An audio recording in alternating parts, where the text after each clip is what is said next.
Hello, my friends, and welcome back. Thank you very much for being with me again today. Do you have still any doubt that that operation conducted by the Ukrainians, successful operation in striking 5 Russian air bases, military air bases, damaging, destroying some Russian strategic bombers? Do you have any doubts that it was the West and not Ukraine? Or at least, do you have any doubts that the West was the big component in that successful operation? Well, for me, it's 99% certain that the West conducted and planned the operation with some Ukrainians, but those Ukrainians could be just out and then bring a few truck drivers around. And there you have full operation conducted by NATO countries. Well, I have here Professor Jeffrey Sachs, whom I like very much, I have to say. And I don't have to say, nobody makes me anyway, but he says that Ukrainian attacks on Russian planes, Western intelligence operation. Jeffrey Sachs claims, I will read this article with the arguments brought in by Professor Sachs. And not only, I will bring my arguments as well. Here, Russia Today, 12th of June 2025. Ukrainian attacks on Russian planes, Western intelligence operation. Jeffrey Sachs. Kiev Operation Spiderweb was jointly planned by the CIA and MI6. Now, if this is true, if this is proven 100% that is true, is that could be considered a declaration of war by these states against the Russian Federation? Now, if you say no, imagine that, let's say, the Russians are helping, let's say, the Houthis conduct some strikes inside the United States of America. That means the Houthis will be just pedaling the boat, and the Russians will give them the coordinates and everything else, and strikes and the weapons and so on. Do you think that the United States of America will say, oh no, it was the Houthis? Yeah, it's okay. Always turn it the other way, my friends, and see if that stands. So, Kiev's operation. Ukraine's drone strike on Russian military airfields earlier this month were, and I'm quoting, Western intelligence operation, end quote, orchestrated by CIA and MI6. American public policy analyst, he's not an analyst, he's an analyst, Jeffrey Sachs has claimed. In an interview with American journalist Tucker Carlson released on Wednesday, Sachs accused Western intelligence services of covertly working to undermine peace efforts aimed at resolving the Ukraine conflict, acting on orders from the U.S. deep state. What is the deep state again? Well, military-industrial complex, obviously. I would say banking system and the so-called elites. On June 1st, Ukrainian drones struck several Russian air bases in coordinated assault. This is what gave it away. Coordinated. All right, because the communication between the attacks from a main office couldn't have been done from Kiev, unless it used Western satellites and Western means of military communication. That's the biggest giveaway.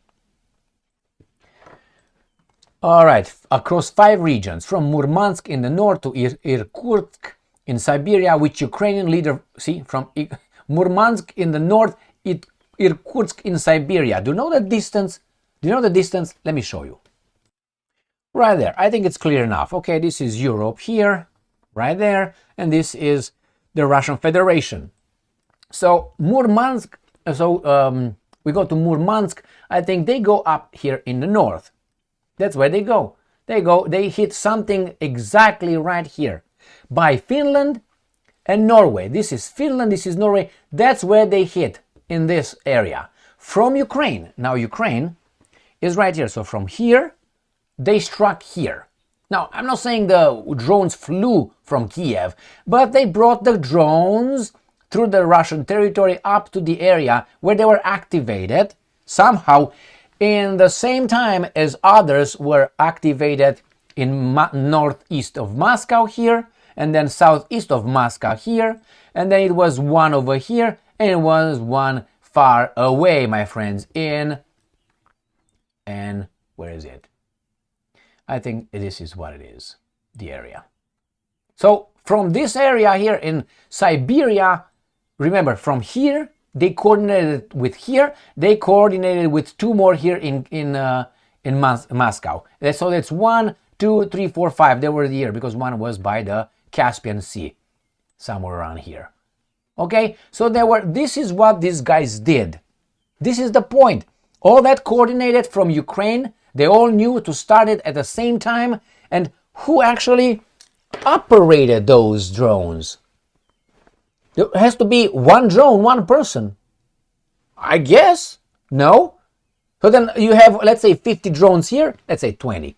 20 drones here, 20 drones there. So that with 20, that's about what? 100 drones minimum. Minimum. 100 drones. That means you need about 100 operators. Were those operators in the field in Russia to have the signal and start in the same time, all of them? It's true that this could be pre-planned, but you still have to have communication. So you have at least 100 operators in Kiev. They're all in Kiev, and they all operate something through communication right in the territory that the Russians could not figure it out. They don't have access to. All right, done with this. Let's go back to see what Professor Sachs has to say.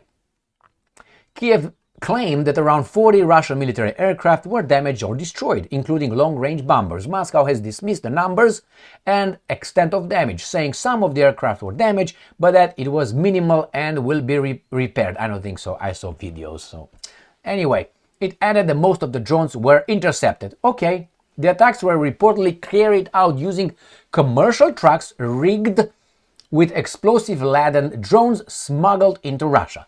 So far, so good.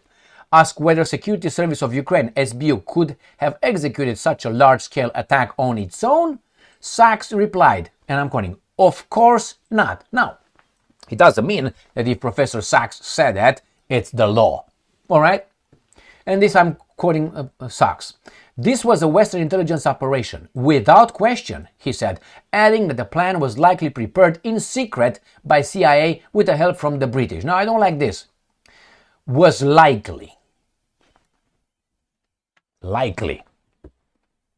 What does that mean? We don't have the evidence, but you have other ways to figure things out.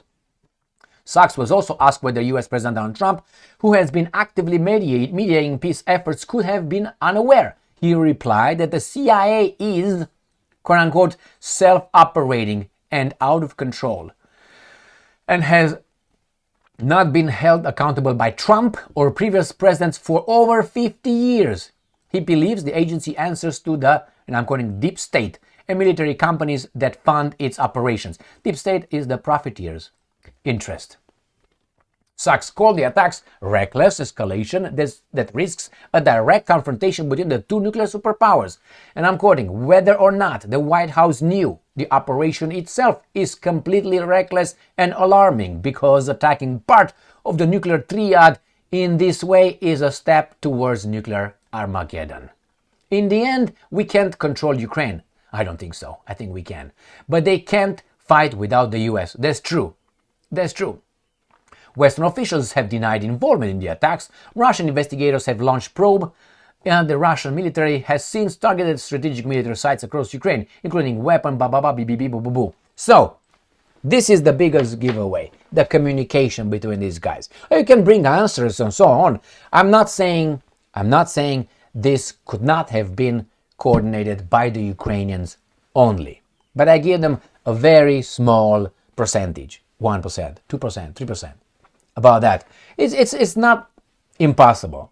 Why? You don't ever necessarily need to coordinate with, but where were the guys with the joystick? They have to see where they hit. They just send them. Someone has to open those doors of those drones and activate them. Someone or someones. You need at least 5, because there was 5 targets. So 5, at least 5. And if you think that one person put all the drones, activated all the drones in the field after they took them off the truck, or from the truck directly they flew, it's impossible. You need at least 50 people to be in the territory to activate all that. Now, is it impossible? It's not impossible. As you said, very unlikely that it was only the Ukrainians. And now you have MI6 and CIA. Most likely. Now, what should the Russians do? They have many ways to solve this problem, but Armageddon. What can we do as, let's say, American citizens when this unaccountable agency does certain things that really put us all at risk? And you know what's going to happen? When is the chicken come back to roost? Is that how we say it? Then they will stop. The same with the big bankers in the world and the big arms manufacturing companies. They are okay with sending weapons and doing it until the Russians hit their themselves. When the Russians told Rheinmetall from Germany, so if the German government decides to send Taurus missiles to Ukraine, we will reserve the right to strike wherever Rheinmetall, I didn't say Rheinmetall, they said arms manufacturing companies build those things. In Germany, we're going to strike them. We're going to send missiles in Germany. And what are you going to do, homie? And what happened? The Germans like, whoa, warte, ein bisschen. Oh, just a second, a little bit. Oh, let's figure things out. So the same with these guys? Well, when CIA will be hurt, people in charge of CIA will be a little bit hurt. They will try to push back with you and I, but if that hurts them again, they will stop. They don't want to. They're on top of the world. They will not risk an Armageddon. The same with the bankers. Why do you think let's give you the Rothschilds. Let's say they're over there. Let's say this is a scenario, it's not true. Okay? Let's say they make a lot of profits and they're okay. And at one point, Putin says, you know what? I know you guys are the guys involved here. I will hunt you down now. Wherever you are, in London, New York, wherever you might be. I guarantee you the war will come to a halt. Because those guys, what? They want to be blown up for Ukraine? And for what? They'll say, okay, nice try against Russia. Wait until these imbeciles in Russia wane away and our newer spies ascend to the positions of power in Russia, and then we're going to try again. And they will try again. Thank you very much for being with me again today. Stay strong, stay smart, look for the truth, and be just.